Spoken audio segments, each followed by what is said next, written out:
Hey everyone, welcome back. Thanks as always for joining me. And as always, get comfy, grab yourself a drink. Hopefully it's a nice steaming cup of coffee so you could wake up and join the rest of society with some energy and vigor. And if it's evening, get a nice cocktail to unwind and relax after a long day at work. And if you're a lurker or you're just browsing through, passing through, you know what? Subscribe to get a little educated on some very cool, interesting toys that you'll probably never see anywhere else in your life, because this channel has the rarest, coolest toys, among other things, on the internet, bar none. So with that out of the way, I have a couple of early celluloid toys, Celluloid and tin. I decided to put these two together because it didn't merit doing this individually, and they don't have boxes either, which makes it a little quicker. So the first one is this bear. I know this is a very tough to find bear eating honey, I guess. So I don't know the proper name for it. So let's take a look at him. He's got this like bucket of honey, and there is the logo on here. Let's see if I could find it here. You can see this is made in occupied Japan, which means it's the 1940s, which is very cool. You know, when we're talking 1940s now, we're talking getting close to 80 years old, and this is a Showa. Let's see if we can get that. Man, you should have better macro focus on this, but there you go. There's your Showa trademark, and also, what do you have there? TNN Nomura. How cool is that? Wish I had a box for this. So it's this bear that's eating honey out of a bucket. He's got this bird next to him, just kind of like chilling out next to him on this kind of a brick pedestal with flowers and cool stuff. And they're under this celluloid umbrella with 3 balls hanging from a string. I didn't have a key for it, so I'm using a key from another wind-up toy, which worked. I wasn't even sure. That's the only reason I'm showing it, because I wasn't sure that I was going to be able to even demonstrate it. So it's just a really neat, rare, early 40s toy. So I'm going to wind them up off camera and then show you. Very charming, cool toy.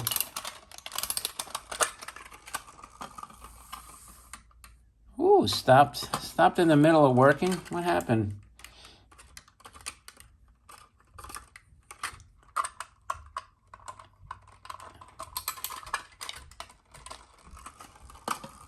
There we go. That's better.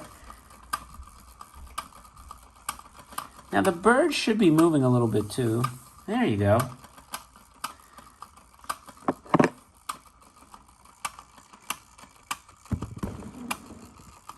Kind of makes that clicking sound.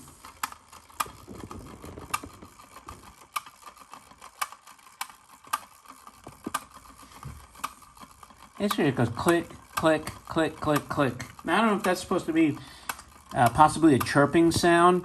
It could be, but you know, if it has any kind of those squeakers, you know, they get hard and brittle and decay over time, or just get hard and they don't work. But that's it. The bear is just like eating his honey on a chair, rocking back and forth. The bird sometimes moves, sometimes doesn't. Yeah, good enough. Good enough to give you the idea. Now, this other one here is this boy. I saw this at an auction once before. I passed on it. They said it was like a space boy, right? Like, and the only thing that would kind of justify that is these oxygen tanks. Possibly also the stars lithoed here. Now, this would be early, like kind of in the, you know, Mother Goose rhyming kind of thing, like the way that Soviet era satellite thing that spun kind of has more of a whimsical take on space. But, you know, if you look here, it does look like it could have had a dome over this. So the fact that he has what appears to be like oxygen tanks, and it looks like maybe some kind of dome. If I ever found a dome to sit on there, I would put it on there. He could very well be like a space boy. So I said, what the hell, I'll take a chance. It wasn't that expensive, but the rest of it is more, like I said, Mother Goose kind of rhymes. You have animals here. You have this little bell. But the shape is rather odd. It does kind of look spacey. And you know what? It's pretty simple. So I'm going to just wind them up here. And, and he goes. It actually goes in a circle. Well, that's kind of it, you know. I said, like, we'll do a 2 for today. 2 for 1. 2 early 40s celluloid type toys. 1 possibly a space toy. You know, if you have seen this toy before, do me a favor. Let me know in the comments. And if you have a link to a box, I'd like to know what the box for this looks like, because it's kind of small compared to toys like that. You know, so again, if you've seen this toy and you can identify it with a box, you know, so we know conclusively, is it a space toy? Is it not a space toy? And this one, just to have the proper name for it, it would be great. Just leave a comment, and you could even leave a link, and then I would, you know, follow up with some more information. So with that, thanks for joining me. I appreciate your time. And again, don't forget to subscribe if you're not subscribed to the channel. And don't forget to thumb up the video. I appreciate it. And don't forget to check out my other videos. And I'll talk to you later.